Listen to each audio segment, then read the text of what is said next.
Bismillah jalqaba dubbii na gargaarii ati mee yaa Rabbi si kadhadhe barsitti irkaadhe ani qalbiin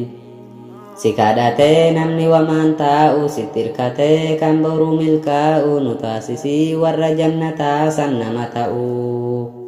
nun taasisin mee warra wallaalu karaan keetii karaan hunda caalu wan tokkollee hin jiru kan sihin of madaalu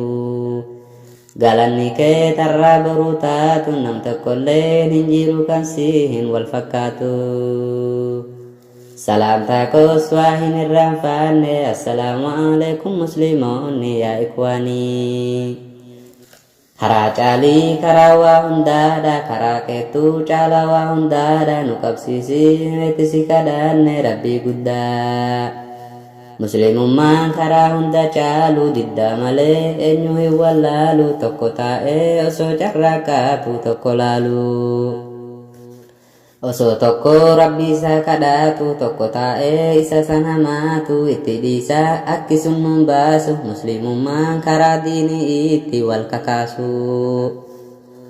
karaa sanii barkaraan nu baasu muslimoonni hundinuu wal taane walii yaadu guyyaa cinqii barii ganaa dhufa guyyaa aduu guyyaa namni hundu wal dagatu boruu miti har'a of yaadaadhu yaa ilaahii ansumattanii yaa atumtinaaf dhiisi hundumaa mee badiitiyyaa wannanan abdadhu rabbii kiyya atumtinaaf dirmadhu gaafuu magala kiyyaa si kadhanne ati nuuf dirmaadhu sitti iyyanne ati nuuf owwaadhu rabbii guddaa muslimummaan karaa diriiraadha muslimummaan karaa daban qaabne nuti beenne yoo ittiin hojjaanne bar milkoofne